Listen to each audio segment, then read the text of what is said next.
کہ جب جنتی جنت میں چلے جائیں گے اور اہل جہنم جہنم کی آگ میں چلے جائیں گے، اللہ ہم سب کو بچائے، تو جو جنتیوں کے جو ریلیٹیوز ہوں گے، چاہے وہ رشتہ داری کا تعلق ہو، دوستی یاری کا تعلق ہو، ان جنتیوں کو اپنے وہ جو دوست احباب ہیں نا، جب وہ دیکھیں گے کہ جنت میں وہ مارکیٹ سے کیا ہیں، شارٹ ہیں، دنیا میں تو ملا، پہلے تو ان کو اپنی فکر ہوگی کہ ہم کسی طرح جنت میں چلے جائیں.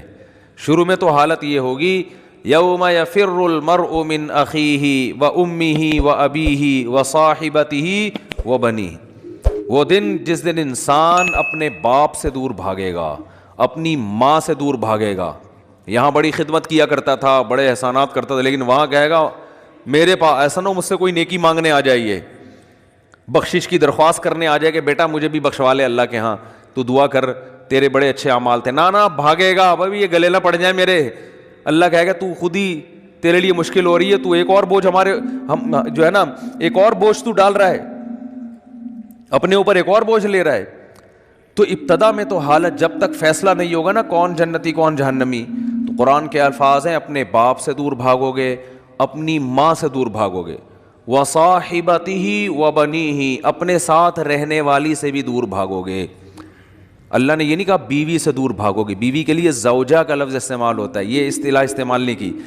دیکھو ابا کو اللہ نے ابا کہا، اماں کو اللہ نے اماں کہا، تو بیوی کو بیوی کہنا چاہیے نا. پوائنٹ کی بات بتا رہا ہوں، کئی دفعہ بتا چکا ہوں. اللہ نے یہاں بیوی کو بیوی نہیں کہا، کہا ساتھ رہنے والی، صاحبہ، صحبت سے ہے نا، ہمیشہ چپک کے رہنے والی. اس سے پتہ چلتا ہے کہ جب ایک دفعہ شادی ہو جاتی ہے نا تو وہ بیوی پھلترو کی طرح ہمیشہ کے لیے چپک جاتی ہے. اس سے پتہ چل رہا ہے. یہ میں اس لیے کہہ رہا ہوں کہ پھر لوگ کہتے ہیں یار پھر جو ہے نا سفر پہ جاتے ہیں تو بیگم کو ساتھ نہیں لے کے جاتے، 2 سال جاب کے لیے باہر چلے جاتے ہیں، بیگم کو یہاں چھوڑ کے چلے جاتے ہیں، تو صاحبہ تو پھر نہ ہوئی نا، یہ پھلتر کی طرح چپکا ہوا تو وہاں کوئی اور ہے، تمہارا باس چپکا ہوا ہے تمہارے ساتھ، جہاں 2 سال تم جاب کر رہے ہو دوست چپکے ہوئے ہیں. تو اس لیے جہاں بھی جاؤ اللہ نے صاحبہ کے لفظ میں بتا دیا. پھلترو پتہ ہے کسے کہتے ہیں؟ پھلترو ہیں وہ دھاگا چپک جاتا ہے نا بعض دفعہ، یہاں پہ سردیوں میں زیادہ چپکتا ہے. اب آپ یوں کرتے ہو تو پھر ہاتھ پہ چپک جاتا ہے، پھر آپ یوں کرتے ہو ادھر آ کے چپک جاتا ہے، پھر یوں کرتے ہو تو یار یہ پھلترو. تو یہ بالکل اسی طرح جب آپ کی شادی ہوئی تو بیگم پھلترو کی طرح چپک گئی. اب جہاں جہاں جاؤ گے وہاں وہاں وہ ساتھ. تو یہ شادی کرنے سے پہلے سوچ لیا کرو کہ اس کو اللہ نے لقب ہی یہی دیا ہے کہ اس کا وہ رہنے والی ہے ہمیشہ. ہاں وسائل اگر نہیں ہے تو ایک الگ بات ہے، ورنہ جہاں جاؤ بیگم ساتھ ہونی چاہیے. حج پہ جا رہے ہو بیگم کو لے کے جاؤ، عمرے پہ جا رہے ہو بیگم کو لے کے جاؤ. شریف لوگ اسی طرح کرتے ہیں.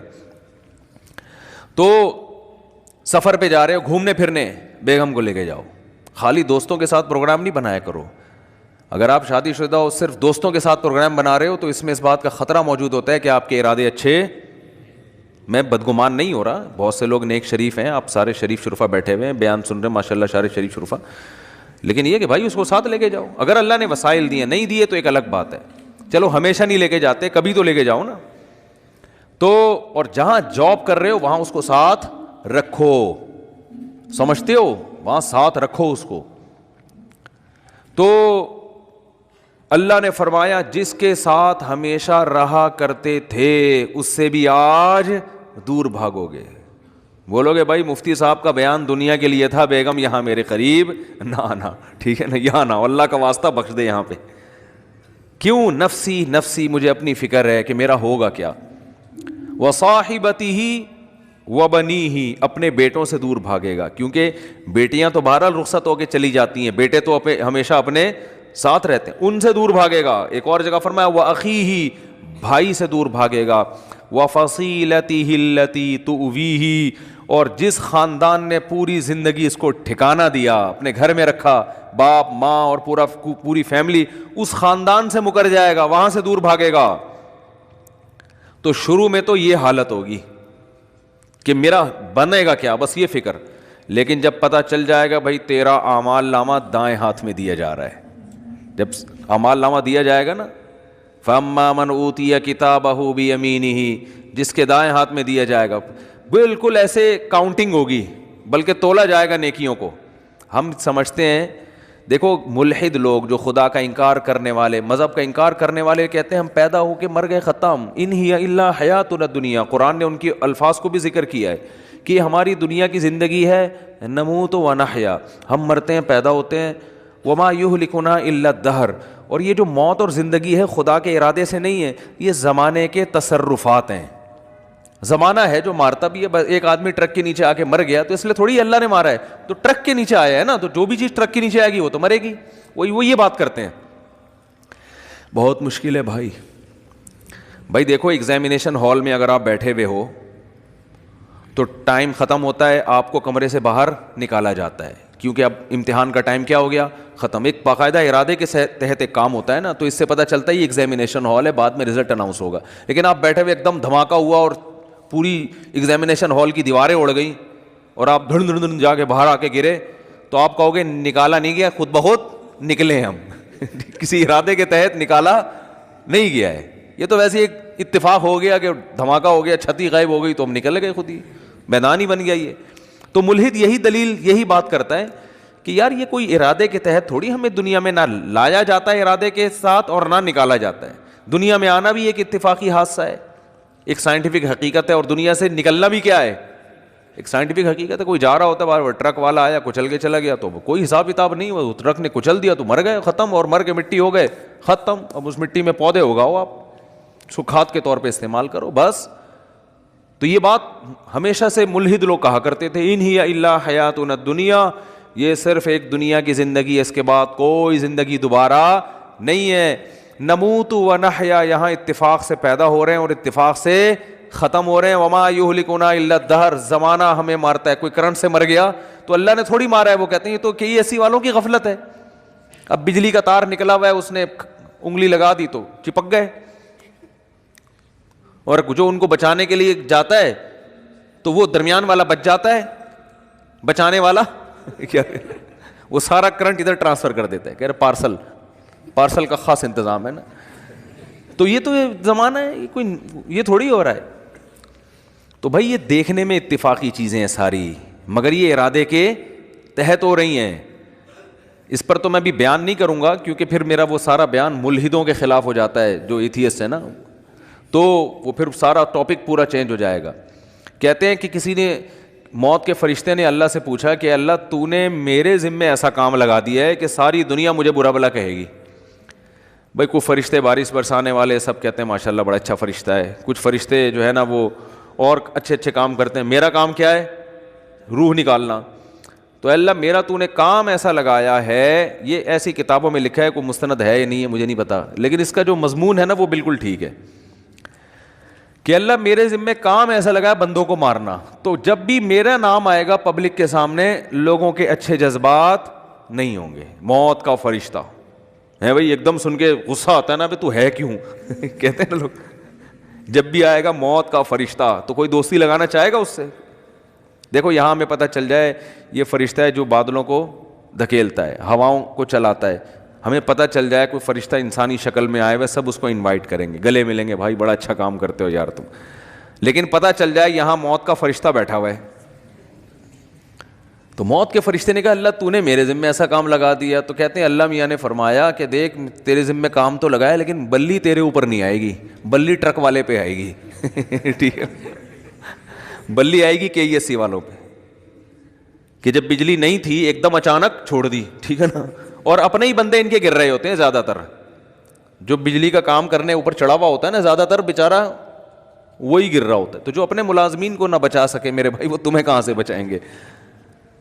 تو اللہ نے فرمایا کہ اس طریقے سے لوگوں کو موت دوں گا, کوئی نہ کوئی اس کا ظاہری سبب ہوگا, وہ سبب ہوگا, لوگ اس سبب کی طرف نسبت کریں گے. یہ کرونا سے مرا ہے, لوگ یہ تھوڑی دیکھیں کہ کرونا لانے والا کون ہے, اللہ ہے. اللہ کو اختیارات ہیں, وہ آج ایک بیماری ختم ہوئی ہے کل دوسری لے آئے, کل پرسوں تیسری لے. آپ ویکسین بناتے رہو, کس نے منع کیا ہے آپ کو؟ آپ وہ کرو جو آپ کر سکتے ہو, اللہ وہ کرے گا جو وہ کر سکتا ہے. اور کن کن حادثات سے بچو گے, زلزلے آ جائیں گے, زلزلے کی کوئی ویکسین ہے؟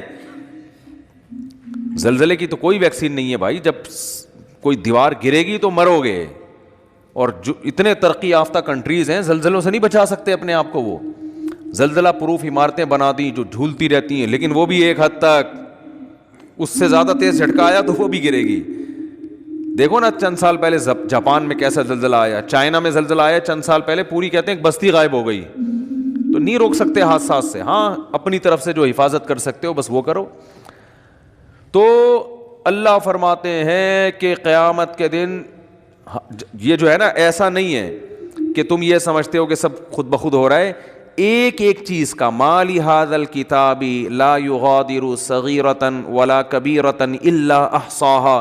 قرآن کہتا ہے جب تم اپنا اعمال نامہ دیکھو گے نا تو یہ نہیں کہو گے کہ یہ اس نے میری زندگی کا, اس نے جو ہے نا صحیح رزلٹ اناؤنس کیا ہے, بالکل صحیح.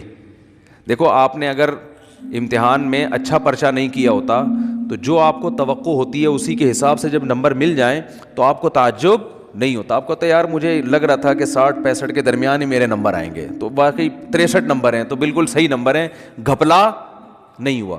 تبھی اپنی رپورٹ کو دیکھ کے تعجب نہیں ہوتا. تو قرآن کہہ رہا ہے کہ جب تم اپنی رپورٹ دیکھو گے, وہاں رزلٹ دیکھو گے تو تمہیں تعجب ہوگا. تعجب اس کا نہیں ہوگا کہ اس میں دھاندلی ہوئی ہے, نا نا نا نا, تعجب اس پہ ہوگا کہ ہم تو یہ سمجھ رہے تھے کہ موٹی موٹی چیزیں ہماری نوٹ کی جا رہی ہیں, ایسا اعمال نامہ جس میں ایک ایک چیز لا یغادر صغیرۃ ولا کبیرۃ, میری زندگی کا کوئی ایک گوشہ جو میں نے چھپ کے معمولی سی نیکی کی ہو یا چھپ کے معمولی سا گناہ کیا ہو, اس کتاب میں وہ بھی مس نہیں ہوا ہے. یہ کیسا اللہ نے انتظام کیا ہوا تھا کہ ایک ایک حرف, ایک ایک چیز نوٹ کی جا رہی تھی. ما لہذا الکتاب, ایسا رزلٹ تو ہم نے آج تک کسی کا نہیں دیکھا. انسان تعجب کرے گا کہ بھائی میں تو سمجھ رہا تھا کہ میں آزاد ہوں, یہاں تو ایسی گرفت ہے, اتنی گرفت ہے کہ ان وہ کیا ہے, فتکن فی صخرۃ او فی السماوات او فی الارض یاتی بہ اللہ. ایک رائی کے دانے کے برابر نیکی یا گناہ اگر کیا ہے نا, اندھیروں میں خفیہ چٹانوں کے اندر بیٹھ کر اللہ اس کو بھی کھینچ کے نکال کے لے آئے گا. ایسا انتظام ہے. دیکھو کافر کہتا ہے بالکل بھی انتظام نہیں ہے, اللہ کہتا ہے ایک ایک چیز نوٹ کی جا رہی ہے. ما یلفظ من قول الا لدیہ رقیب عتید. کیا الفاظ ہیں قرآن کے. قرآن کہتا ہے تم جو زبان سے الفاظ پھینکتے ہو نا, لفظ یلفظ کا معنی ہوتا ہے عربی میں پھینکنا. یہ وہ والا پھینکنا نہیں جو ہم کو پھینکو کہتے ہیں. یہ جو الفاظ ہم زبان سے نکالتے ہیں تو یہ نکل کے ہوا میں تحلیل ہو رہے ہیں نا. تو قرآن کہہ رہے جو کچھ زبان سے نکل کے ہوا میں جا رہا ہے یہ غائب نہیں ہو رہا. لدینا رقیب, ایک رقیب. رقیب کسے کہتے ہیں؟ نگرانی کرنے والا. جیسے کوئی خفیہ ایجنسی کا آدمی دیکھ رہا ہو, ٹریس کر رہا ہو بندہ جا کہاں رہا ہے. یہ سی آئی ڈی والے چیک کر رہے ہوتے ہیں نا چور کو. بھائی سی آئی ڈی والوں نے کسی بندے کو پکڑنا ہے اور بندہ بڑا پاورفل ہے تو پہلے ریکی ہوتی ہے, یہ بندہ صبح نکلتا کہاں سے جاتا, ایک ایک چیز نوٹ کی جاتی ہے اس کی. تو رقیب اس کو کہتے ہیں. رقیب جو ہر وقت تمہارے مراقبے میں ہے. آپ نے دیکھا ہو نا مراقبہ سینٹر کھلے ہوئے ہیں, اس میں بیٹھے ہوتے ہیں مسٹنڈوں کی طرح یوں کر کے نا غور کر رہے ہوتے ہیں, وہ پتہ نہیں کیا کر رہے ہوتے ہیں. تو اسی طرح بیٹھا ہوا ہے فرشتہ. اللہ فرماتے ہیں رقیب عتید کا معنی بڑا ڈھیٹ ہے. وہ کیا ہے؟ وہ ڈھیٹ, چھوڑے گا نہیں, وہ چھوڑے گا نہیں. وہ ایسا ہے کہ بس وہ سرکش ٹائپ کا ہے, وہ نہیں سنتا کسی کی. تو ایک لفظ بھی ایسا نہیں ہے جو تمہاری زبان سے نکلے اور اسے کیچ کرنے کے لیے اللہ نے فرشتہ متعین نہ کیا. وہ بھی ہمارے ساتھ پیدا ہوتے ہی پھلترو کی طرح چپک گیا ہے ہمارے ساتھ, وہ نظر نہیں آ رہا ہمیں. کیونکہ سائنسدان